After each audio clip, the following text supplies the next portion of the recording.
परमेश्वर की स्तुति और प्रशंसा हो। परमेश्वर जय जय जय मसीह की आप सब लोगों को। आज हम एपिसोड 37 37वां भाग अपन पढ़ने जा रहे हैं और अपन देखने जा रहे हैं कि प्रभु ने हमको क्या करा है। हमको हम प्रभु को स्वीकार करने पर हमको क्या फल मिलेगा, इसके बारे में अपन जानने के लिए जा रहे हैं। मैंने आपको कल बताया था कि परमेश्वर को स्वीकार करने पर हमको क्या क्या फल मिलते हैं या क्या क्या पुरस्कार मिलते हैं या क्या प्रतिफल मिलते हैं, इसके बारे में आपने देखा था। क्या देखा था कि हम परमेश्वर को स्वीकार करने पर एक तो हम शैतान की गुलामी से छुटकारा पाते हैं। तो शैतान की गुलामी से छुटकारा पाने के लिए हमें क्या करना पड़ेगा? परमेश्वर को स्वीकार करना पड़ेगा। दूसरी बात है कि शैतान के चाल से हम निगल जाते हैं। मतलब शैतान की चाल जो हमें दुष्ट काम करने के लिए और गलत काम करने के लिए हमको लेके चलता है, तो हमें उस काम से निकाल कर हमको उसमें से निकाल लेते हैं। और तीसरी बात यह है कि शैतान किधर जा रहा है? वो नरक की ओर जा रहा है और हम भी नरक की ओर जा रहे हैं। और तो क्या हो रहा है? हमको उस नरक में से छुटकारा दे रहे हैं। परमेश्वर हमको उसके चंगुल से छुड़ाने से, नरक से जाने से हम बच जाएं। तो ये 3 महान कार्य हैं शैतान। और अब चौथी बात ये है कि आप ये देखें कि शैतान हमेशा यही कोशिश करता है कि आपको कैसे पाप में गिराए। हम ये बात सही है कि हम पाप में गिरते हैं और उस पाप में से हमें कैसा छुटकारा मिलेगा, हम उसको आपको बारे में बात करेंगे।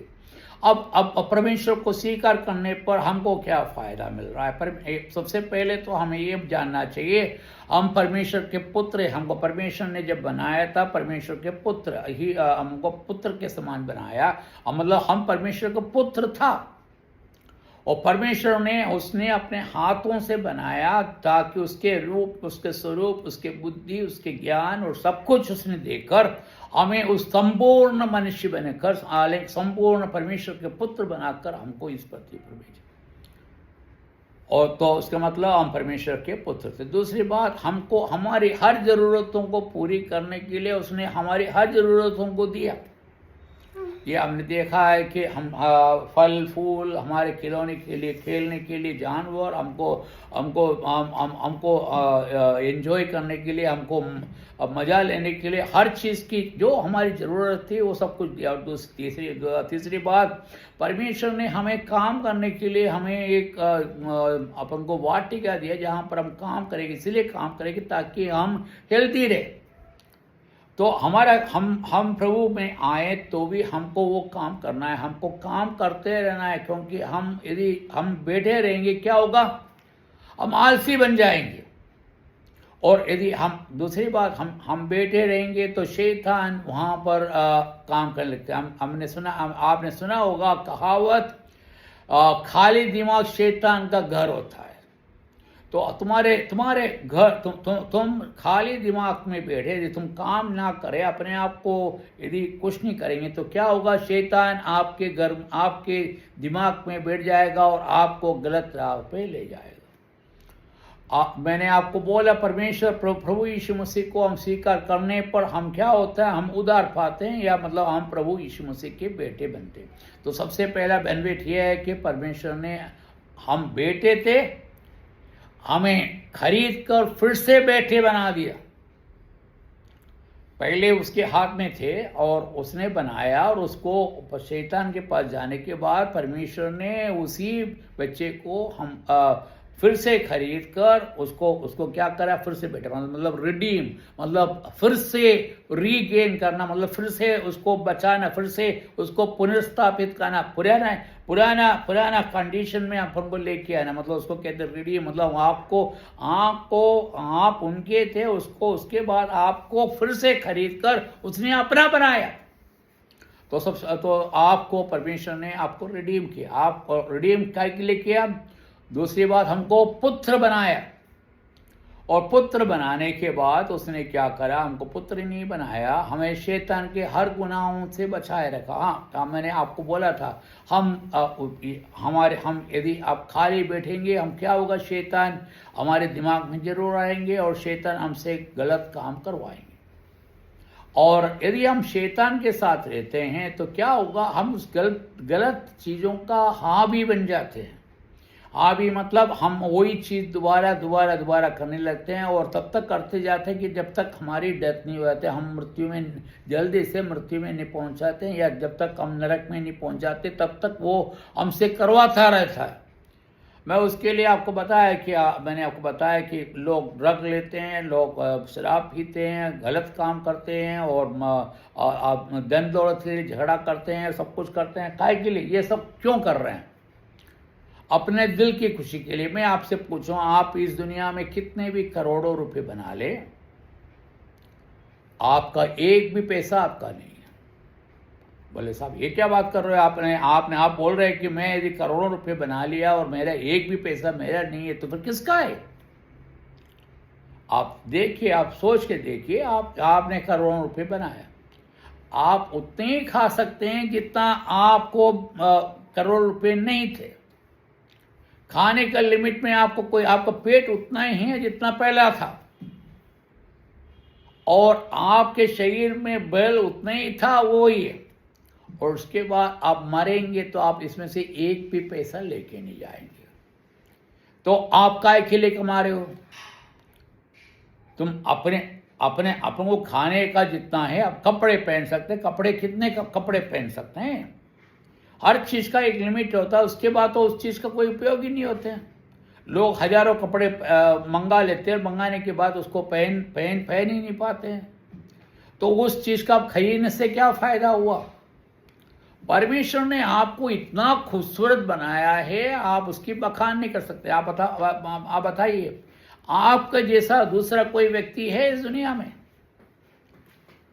आपके हस्तरेखा से मिलने वाला कोई एक व्यक्ति है?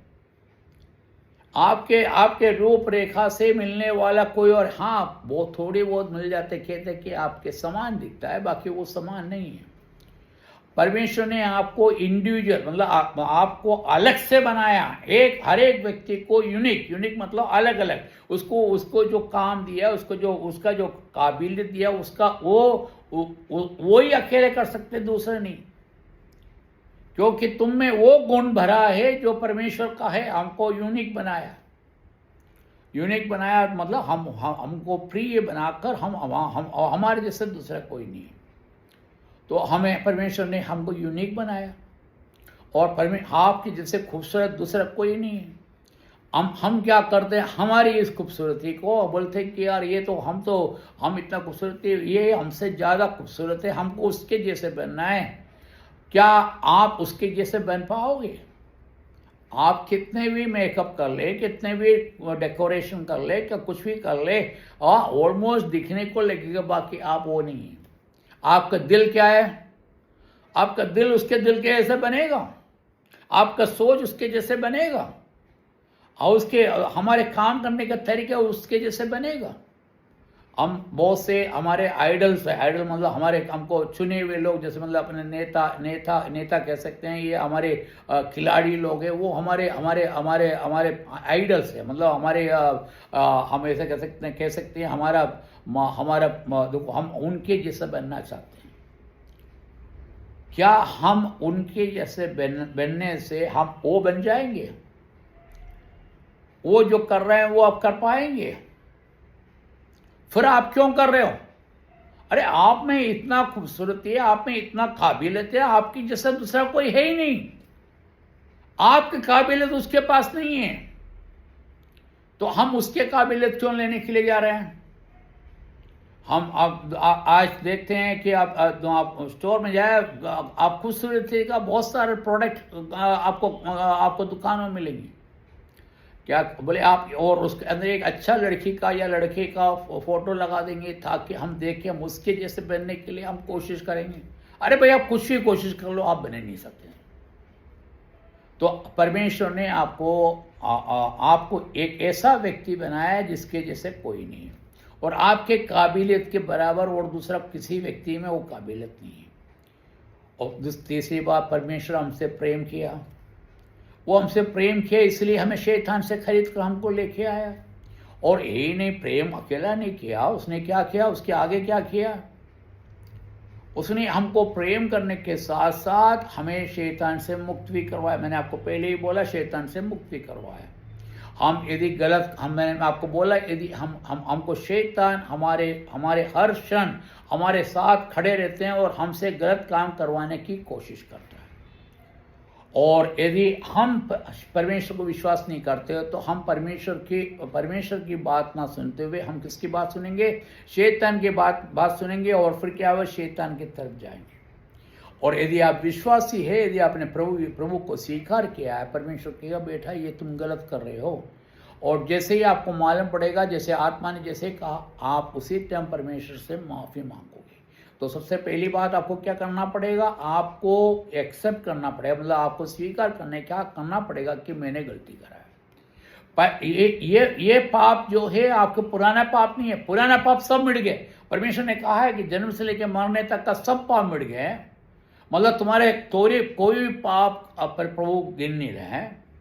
उसके बाद आप प्रभु को स्वीकार करने के बाद, आपको माफ़ी होने के बाद फिर आप पाप कर रहे हो, तो वो पाप करने पर आप क्या करोगे? हमारे मन जो है हमको बताता है कि तुम पाप कर रहे हो, और तुम क्या करोगे? परमेश्वर से माफ़ी मांगकर हम अपने गुनाह को कबूल करना है। यदि हम हमारे गुनाहों को हम कबूल कर परमेश्वर से माफ़ी मांगेंगे तो हमको उस गुनाहों से फिर मुक्ति मिल जाएगा। वी गोइंग टू रिस्टोर, फिर से वही जगह पर पहुंचेंगे। हम उसी जगह पर हम वहाँ से नहीं जाएंगे। और तीसरी और चौथी बात मैंने आपको बताया कि परमेश्वर की आत्मा आप में बसता है। तो मेरे टाइम यहाँ पर ख़त्म हो गए, मैं यहाँ पर रखता हूँ। मैं कल आपको बाकी बात बताऊँगा। परमेश्वर आपको आशीष से भरपूर करे। आप परमेश्वर को स्वीकार करने पर आपको क्या क्या बेनिफिट मिलेगा मैंने आपको बताया, आप उसको फिर से सोचिए। और मेरा नंबर फिर से मैं आपको बता रहा हूँ, मेरा नंबर है 9791843308 979